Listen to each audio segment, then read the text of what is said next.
दोस्तों, इस मूवी की शुरुआत रेग मॉर्गन से होती है, जो कि अपनी कार में रेडियो सुनते हुए एक बस के सामने आता है जिसका एक्सीडेंट हो चुका था। रेग ने रुककर ये देखा कि उसमें कोई घायल इंसान है या नहीं, जहाँ पर उसे सबसे आगे की राइट सीट पर एक लाश मिलती है। रेग उसे घसीटकर बाहर लेकर आता है और अपनी गाड़ी की डिक्की में रख लेता है। तब हमें ये पता चलता है कि रेग खून और हड्डियों के फर्टिलाइजर की कंपनी चलाता है और उस लाश को भी वो वही इस्तेमाल करने वाला था।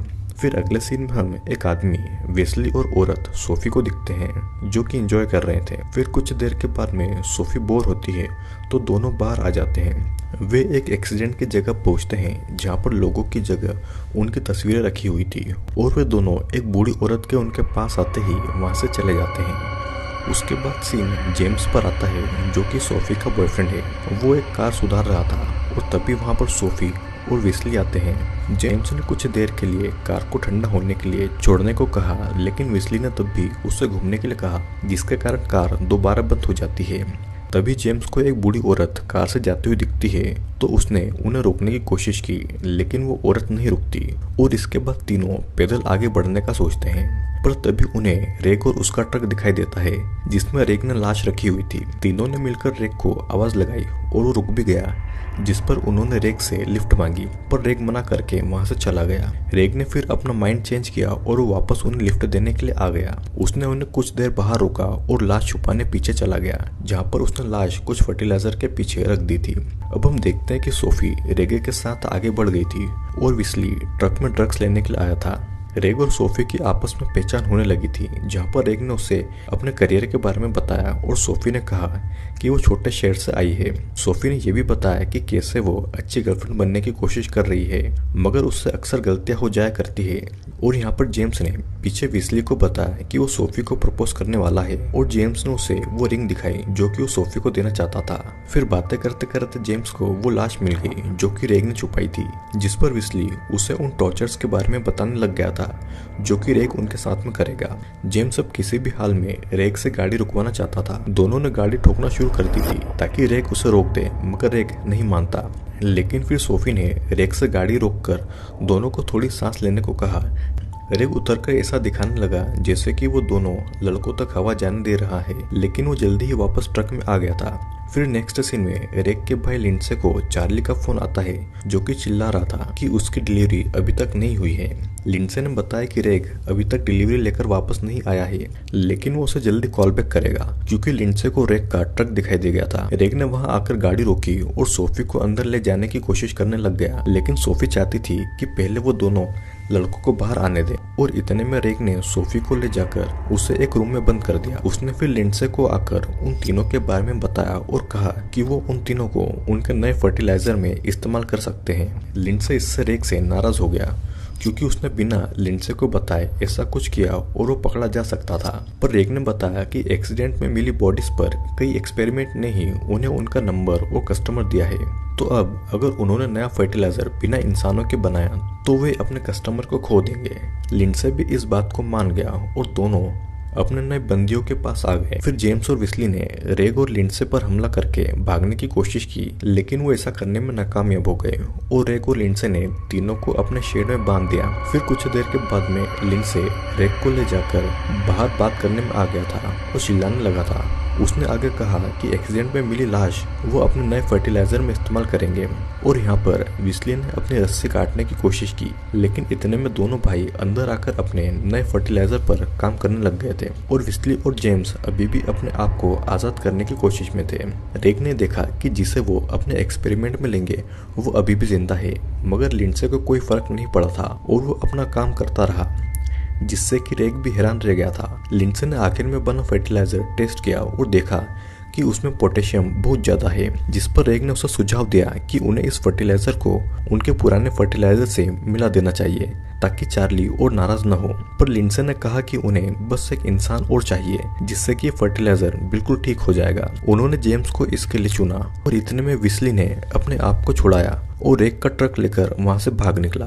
तो लिंडसे खुद अपनी कार से वेस्ली का पीछा करने के लिए निकल पड़ा। फिर अगले सीन में रेग ने अपनी आंटी नैन्सी को फोन किया और कहा कि वो दोबारा काम पर आना चाहता है और फिर अंदर सोफी रेक से बात करके उसे फंसाने की कोशिश करने में लग गई थी, जिससे कि उसे रेक के साथ कुछ टाइम अकेले में मिल जाए। और सोफी और रेक जेम्स के सामने ही इंटीमेट होने लग गए थे, जो कि वही चेन से बंधा था। मगर उसे सोफी का प्लान समझ में आ गया था। रेक फिर सोफी को उल्टे सीधे नामों से बुलाने लगा और उसका राज खोल दिया कि वो विस्ली के साथ भी रिलेशनशिप में है, और वो वहां से चला गया।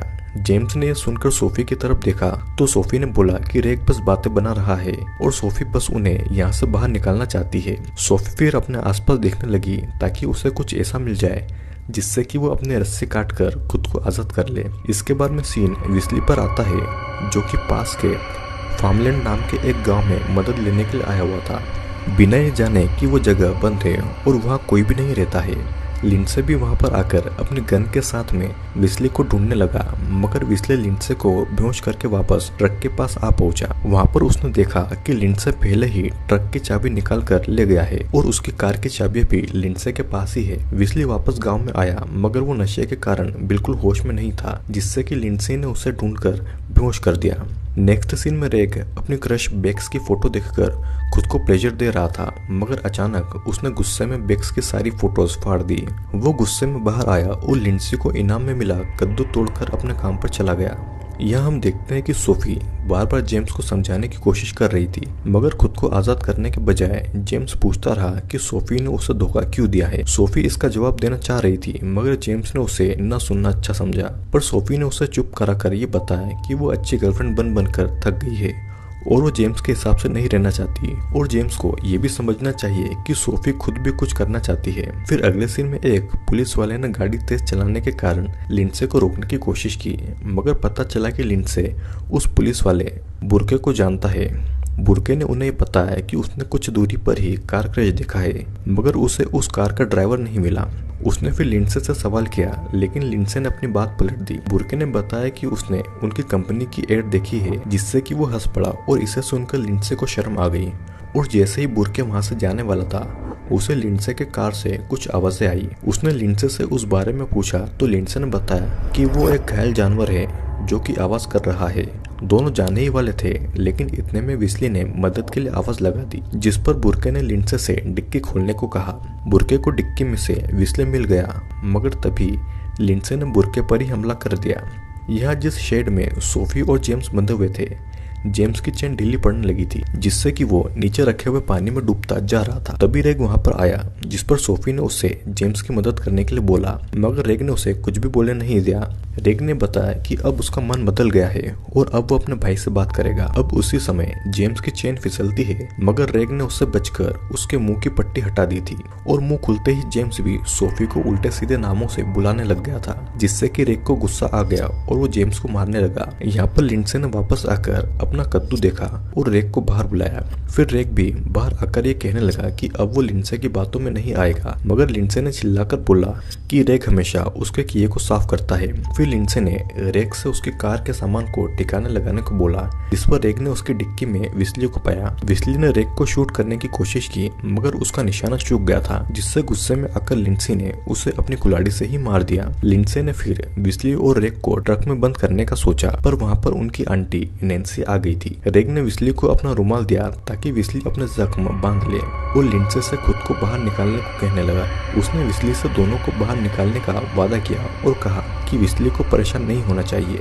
और यहाँ पर जेम्स सोफी से उसके दिए धोखे के बारे में पूछ रहा था, मगर सोफी ने उसे सब कुछ भूल जाने को कहा। दूसरी तरफ लिंडसे नैन्सी से बात कर रहा था, जहाँ पर नैन्सी ने रेग से मिलने को बोला, मगर लिंडसे ने उसे रुकने को कहा ताकि वो जाकर रेग को ले आए। इधर ट्रक में विस्ली रेग से बुरा बर्ताव करने के लिए माफी मांग रहा था, और वहाँ पर लिंडसे चाहता था कि नैन्सी जल्दी से जल्दी यहाँ से चली जाए। नैन्सी ने कहा कि वो यहाँ पर बस कद्दू लेने आई है और फिर वो चली जाएगी।